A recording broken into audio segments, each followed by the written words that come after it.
اگر آپ کے ہاتھ پاؤں بار بار سن ہو رہے ہیں تو اس کیفیت کو معمولی نہ سمجھیں، یہ ان خطرناک بیماریوں کی نشانی ہو سکتی ہے۔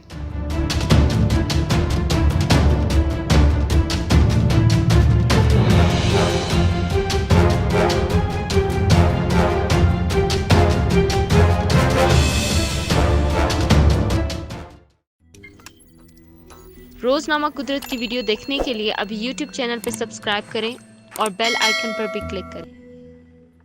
کسی بھی ایک پوزیشن پر کافی دیر تک ہاتھ یا پاؤں رکھنے کے سبب وہ سن ہو جاتے ہیں، اور ان کو حرکت دینے پر نہ صرف سنسناہٹ محسوس ہوتی ہے بلکہ حرکت دینے پر تکلیف بھی محسوس ہوتی ہے، جو وقت کے ساتھ ٹھیک ہو جاتی ہے۔ کبھی کبھار ہونے والی یہ کیفیت کسی نہ کسی نس کے دب جانے کے سبب ہوتی ہے، جو کہ خطرے کی بات نہیں ہے، لیکن اگر یہی کیفیت بار بار ہو تو یہ علامت کچھ بڑی بیماریوں کا بھی سبب بن سکتی ہے، جس کے بارے میں ہم آپ کو آج بتائیں گے۔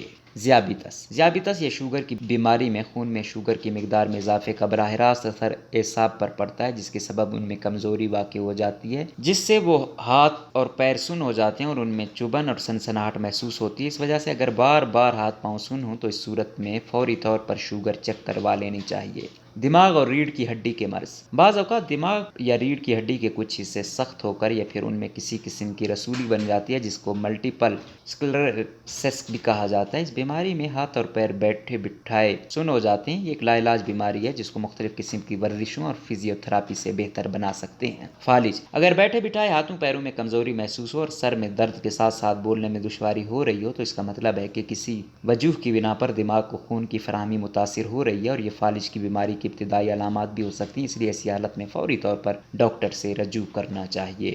وٹامن کی کمی۔ وٹامن بی اور وٹامن B12 کی کمی کے سبب عام طور پر تھکن، سانس لینے میں دشواری کے ساتھ ساتھ ہاتھ پاؤں کا ٹھنڈا پڑ جانا اور سن ہو جانے کی علامتیں بھی شامل ہیں۔ اس صورت میں ڈاکٹر کی ہدایات کے مطابق وٹامن B کا سپلیمنٹ کا استعمال مفید ثابت ہو سکتا ہے۔ گردوں کا ناکارہ ہونا۔ انسانی جسم میں گردے بہت اہم کردار ادا کرتے ہیں اور ان کے ذمہ سارے جسم کے فاضل مادوں کا اخراج شامل ہوتا ہے۔ اگر گردے اپنا یہ فعل مناسب انداز میں ادا نہ کر سکیں تو یہ زہریلے مادے جسم میں جمع ہو جاتے ہیں، جس کی وجہ سے ہاتھ پاؤں بار بار سن ہونا شروع کر دیتے ہیں۔ اس وجہ سے اگر ہاتھ پاؤں سن ہونے کے ساتھ ساتھ جسم میں سوجن بھی ہو اور متلی کی تکلیف کا بھی سامنا ہو تو اس صورت میں گردوں کا ٹیسٹ ضرور کروا لینا چاہیے۔